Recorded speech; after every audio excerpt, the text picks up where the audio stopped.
안녕하세요. 주식의 소리의 애솔입니다. 네, 오늘 아침부터 머리도 몸도 마음도 다들 허둥지둥 엄청 바쁘셨죠.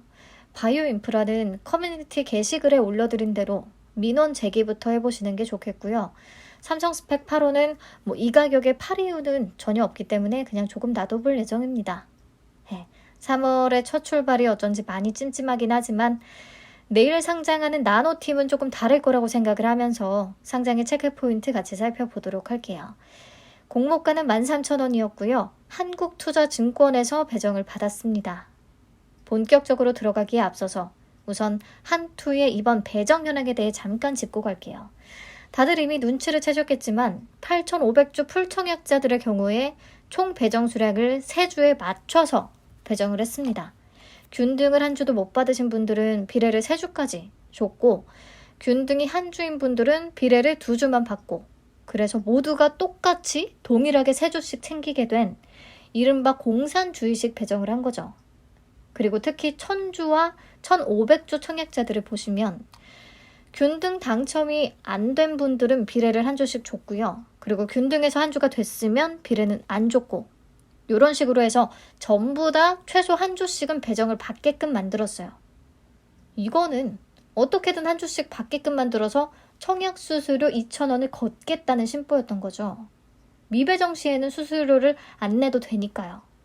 굉장히 속보이는 배정 결과였다라고 할 수가 있겠고요.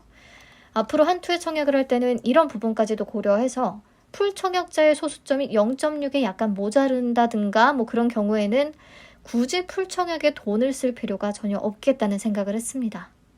네, 그럼 넘어가서 최종 배정 내역부터 보시죠. 우리사주 조합에 배정된 물량은 원래 없었고요. 기관 투자자 미납도 없었습니다. 그리고 최종 확약 비율이 가히 히트죠.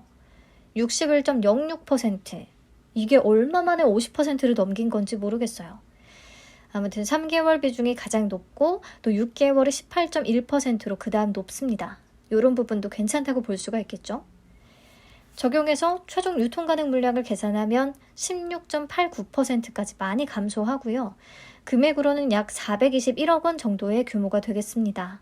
400억 원대 정도라면 요즘 장전 동시효과 때 붙는 수급 기준으로는 따상 충분히 가능하죠. 상장일에 매각 가능한 주체별 비중을 보면 기존 주주가 65.65%로 월등히 높습니다. 그 다음은 일반 청약자, 그 다음이 기관들이에요. 확약으로 많이 묶이다 보니까 상장일에 풀리는 기관 물량이 많지는 않은 거죠. 자, 그러면 나노팀의 기존 주주는 누구냐? 기술신용보증기금과 아주아이비투자 등등의 재무적 투자자들과 진작에 배정이 됐던 우리사주 조합 물량 되겠습니다. 기술신용보증기금과 아주아이비투자의 투자 단가는 매우 낮기는 하고요. 1,000원 미만. 그리고 우리사주 조합의 매수 단가는 12,700원으로 공모가 13,000원과는 거의 차이는 없고요. 그래서 재무적 투자자들의 엑시트 가능성이 매우 크긴 하지만 이들이 시초가부터 주식을 내던지면서 시초가 형성을 방해할 가능성은 매우 낮다고 생각합니다. 충분히 좋은 결과를 기대해 볼 수 있는 상황이기 때문에. 네, 그리고 프리 IPO 때에 들어온 증권사들의 투자 단가는 12,700원. 공모가와 큰 차이 없어요. 이런 부분도 긍정적으로 본다면 볼 수가 있겠습니다. 자, 그래서 정리를 하면 확약 비율이 61%까지 높아진 게 포인트고요. 그로 인해서 유통가능 금액이 543억 원에서 421억 원대까지 낮아졌어요. 근데 시가총액은 2,490억 원 정도로 다소 무게감이 있기는 하고요. 아무튼 상장일에 기존 주주들까지 좀 도와준다면 충분히 좋은 결과를 기대해 볼 수 있는 그런 조건이 되겠습니다. 자, 그럼 우선 2022년부터 최근까지 해서 확약 비율이 50%를 넘었던 그런 종목들부터 한번 살펴볼까요? 세비캠, 성일하이텍, HPSP, BCNC, 스코넥, K옥션 정도가 있는데요. 이 중에 유통 가능 금액이 1,644억 원으로 아주 무거웠던 성일하이텍을 제외하고는요. 상장일에 모두 따상을 찍기는 했다고 볼 수가 있겠습니다. HPSP는 아주 턱 밑에서 실패한 거라 그냥 따상이라고 칠게요. 그리고 이 중에서 세비캠, 성일하이텍, HPSP는 상장일에 고가를 유지하면서 마감은 하지 못했습니다. 세비캠과 HPSP도 따상은 풀리면서 마감을 했었거든요. 하지만 그 다음날, 다다음날 쭉 보면 시간이 흐르면서 훨씬 더 주가가 추가 상승하는 모습을 보였습니다. 성일하이텍도 그랬었고요.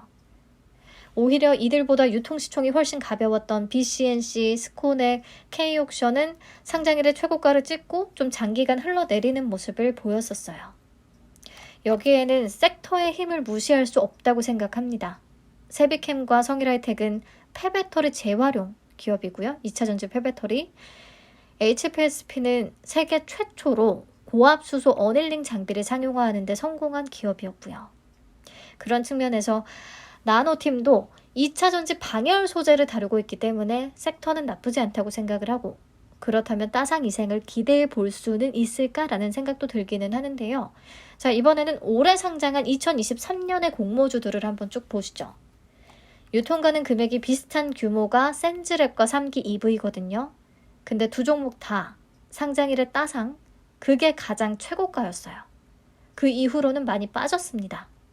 반면에 올해는 가벼운 종목들 위주로만 따상 그 이상을 기록하고 있는 거죠.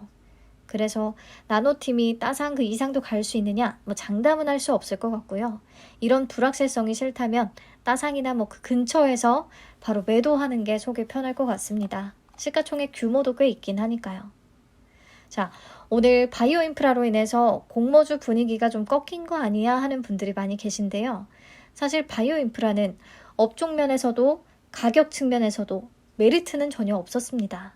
제가 계속 걱정했던 부분이 바로 이 부분이었고요. 그럼에도 따상을 찍긴 찍었다. 저는 이 자체가 너무 대단하다고 생각은 해요. 물론 오늘 급격히 무너져 내렸기 때문에 이제 단타 수급에 조금 부정적인 영향이 있을 수는 있겠는데요. 나노팀은 확약 비율이라든지 그리고 업종이라든지 가격 측면에서도 훨씬 메리트가 있기 때문에 다시금 따상을 기대해 볼 수는 있겠습니다. 근데 따상 그 이상도 가능하겠냐라고 물으신다면 2차전지 섹터고 경쟁이 심화되고 있기는 하지만 현재로서는 방열 소재 상용화에 성공한 기업이 워낙에 소수인데다가 현대차를 일찌감치 고객사로 잡고 있었고 방열 소재 쪽 매출이 잘 나오고 있어서 좀 매력적으로 보이기는 합니다만 3기 EV와 센즈랩의 사례를 참고했을 때 장담할 수는 없겠습니다. 그래서 상장일의 매수 잔량이나 이런 것들 잘 체크하시고 본인 판단 하에 매도를 결정하시면 될 것 같아요. 내일 나노팀의 결과에 따라서 금양 그린파워의 청약 참여도도 좀 달라질 수가 있겠습니다. 부디 내일은 활짝 웃으면서 더 밝게 인사 나눌 수 있기를 바랄게요.